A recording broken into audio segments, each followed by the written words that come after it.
Bună și bine ați revenit la un nou video cu pachetelul bufnițelor!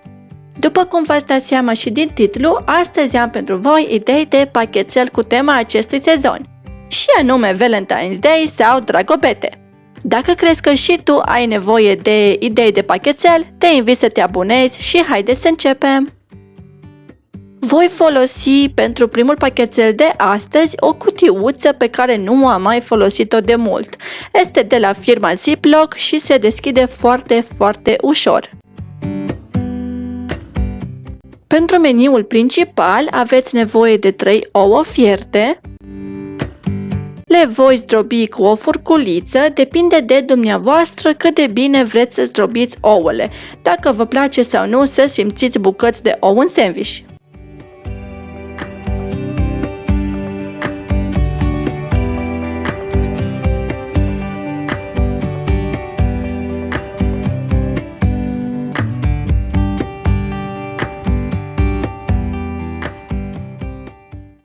Adaug 3 linguri de maioneză,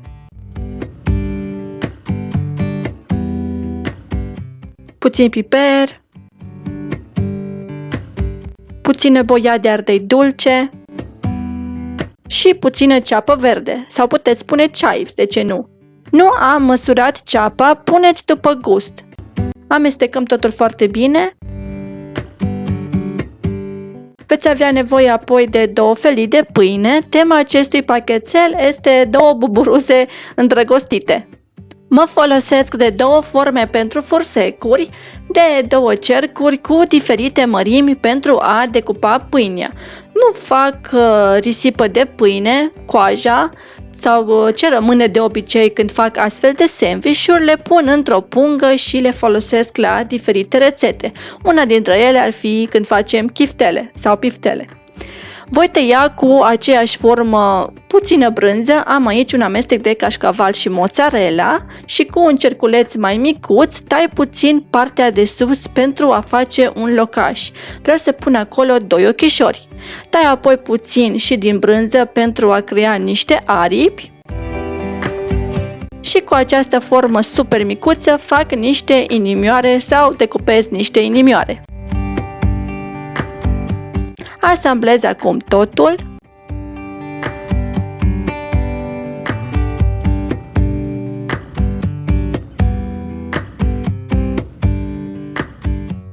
Pentru ochi, ca de obicei, niște bombonele de la firma Wilton. Bineînțeles că acest video nu este sponsorizat. Iau apoi o brânzică micuță tip Baby Bell și o voi decupa cu niște catere sub formă de X și O.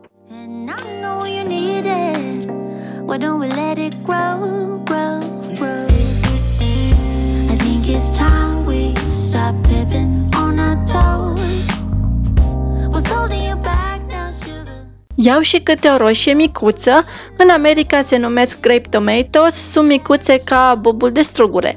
Le tai pe diagonală și le răsucesc pentru a face inimioare.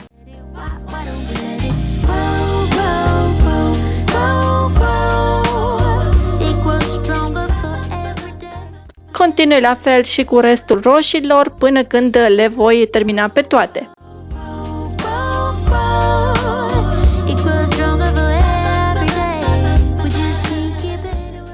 Asamblez acum cutiuța cu Baby Bell, cu brânzica noastră și cu roșiile. Iar în singurul separeu rămas gol al acestei cutii am decis să pun puțin iaurt grecesc.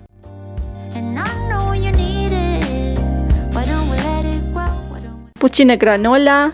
Această granola vine cu stafide și cu migdale. Și o bucățică micuță de căpșună sub formă de inimioară, pe care am tăiat-o folosind această formă micuță pentru fursecuri sau legume. Eu le cumpăr de obicei de pe Amazon și se găsesc sub denumirea de catere pentru legume, cred. Am să las un link și în căsuța cu descriere dacă dorește cineva să le cumpere. Pentru cel de-al doilea pachetel aveți nevoie din nou de 2 felii de pâine. Le-am tăiat cu această formă gigantică pentru fursecuri. Bineînțeles, am păstrat tema acestui video, le-am tăiat sub formă de inimioară.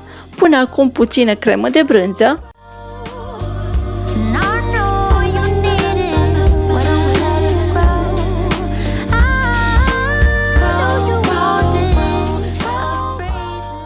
Pun 2 felii de șuncă de Praga și 2 inimioare pe post de urechiușe. Pentru că am numit aceste pachetele Owl Lunches sau pachetelul bufnițelor, voi încerca să-i fac aici băiețelului meu o bufniță. Pun 2 aripioare tot sub formă de inimă. Le-am decupat cu ajutorul acestui tăietor de crustă. Este un tăietor special pentru sandvișuri, pentru a face diferite forme drăguțe. Pun brânză albă pentru ochi.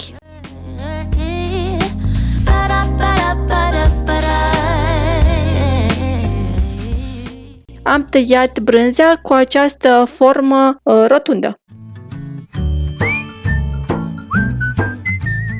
Pun afine pe post de ochi. Un morcov micuț pentru nas. Voi tăia apoi și câteva căpșuni. Vedeam des pe Instagram la diferite mămici cu mai mulți urmăritori decât mine, mai populare să spunem așa, că făceau niște inimioare perfecte. Și mă tot gândeam oare cum fac, că vedeți dumneavoastră de obicei cine are succes în diferite domenii, nu prea se împărtășește cum se realizează astfel de lucruri. După aia mă gândeam într-o zi ce ar fi dacă folosesc un cutter din acesta pentru fursecuri mai micuți și să tai căpșunile, pentru că oricum erau niște căpșuni gigantice și oricum le-aș fi tăiat în bucățele mai micuțe pentru băiețelul meu, dar pentru a păstra această temă cu Valentine's Day am decis să le tai sub formă de inimioară.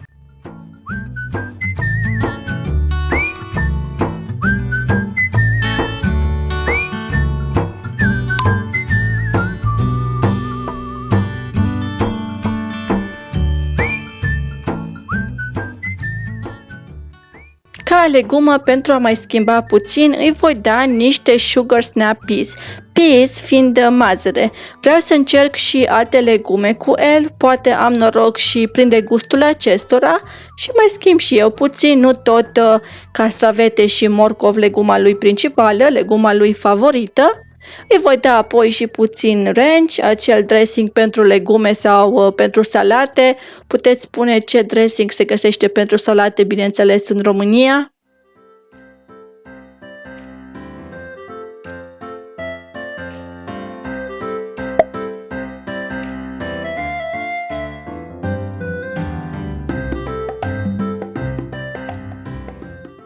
Pentru cel de-al 3-lea pachetel veți avea nevoie de lipii din făină. Eu am aici niște lipii de mărime medie. Voi decupa lipia tot cu aceeași formă micuță.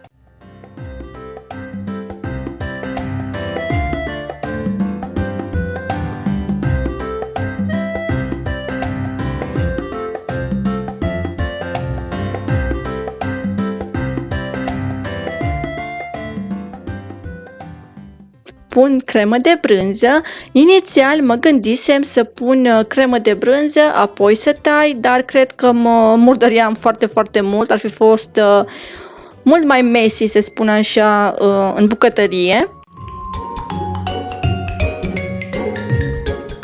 Pun apoi șuncă.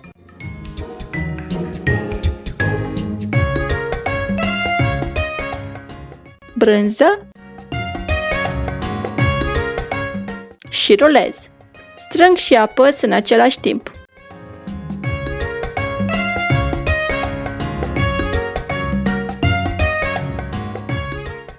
Tai puțin din lipie la capete pentru a încăpea în cutia pe care o voi folosi astăzi. Este puțin cam lungă pentru a încăpea în cutiuța băiețelui meu. Ca legumă îi voi da, după cum menționasem, felii de castravete. În fond și la urma urmei mă bucur că are 2 legume favorite, doar că vreau să mai încerc și eu. Îi place și ardeiul gras, dar ardeiul gras este un pic hit or miss, are momente când nu se atinge de el, dar se atinge de castravete. Dacă îi pun castravete sau morcov, cu siguranță îl va mânca. Îi voi pune apoi din nou ca fruct câteva inimioare din căpșuni. Iar în singurul separeu rămas i-am dat puțin orez cu lapte. De asemenea și rețeta acestui orez cu lapte, cantitățile le voi pune în căsuța cu descriere.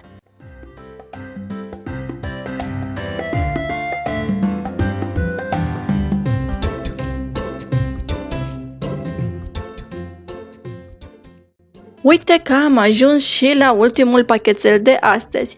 Într-un robot de bucătărie voi pune 12 căpșuni înghețate de la congelator, mai bine spus, 150 de grame cereale de ovăz, niște nucă de cocos, sirop de arțar, semințe de floarea soarelui. Voi pune oricum ingredientele și cantitățile în căsuța cu descriere. Niște esențe de vanilie, vreau să-i fac niște biluțe sănătoase, niște biluțe proteice. Pentru că am folosit căpșuni de la congelator, nu căpșuni proaspete, am putut să fac biluțele imediat, le dau la sfârșit prin nucă de cocos. Dacă folosiți căpșuni proaspete, va trebui să țineți acest amestec la frigider cel puțin 2 ore. Voi lua apoi o formă, un mulaj din acesta pentru ouă fierte, bineînțeles că am mers tot pe inimioară. Pun un ou fiert cald, fierbinte mai exact, în acest mulaj și închid. Sunt tot niște forme speciale pentru bento, pentru pachetele drăguțe. Mi-au spus mămicile din România că ele de obicei le cumpără de pe AliExpress. Eu le-am cumpărat dintr-un magazin asiatic din apropiere. Voi pune acea formă la frigider până când se va răci oul. I-am dat aici niște sandvișuri micuțe cu unt și cu miere. Am folosit această ștampilă, să spun așa, pentru a da acea formă pâinii. Până acum, din nou, niște roșii micuțe. Ca fruct i-am dat măr. Haideți să vedem și oul nostru fiert. Nu a ieșit o formă perfectă. Mulajul este foarte bun, dar contează foarte mult mărimea oului. Am momente când îmi iasă perfect, momente când iasă ceva de genul. Am vrut totuși să includ în video exact cum au ieșit, pentru că nu întotdeauna îmi iasă și mie cele mai perfecte ouă sau videouri sau de genul. Avem și eșecuri. Puțin ketchup apoi pentru a-l folosi când va mânca oul fiert, pentru a tăia puțin din acel gust foarte puternic al oului.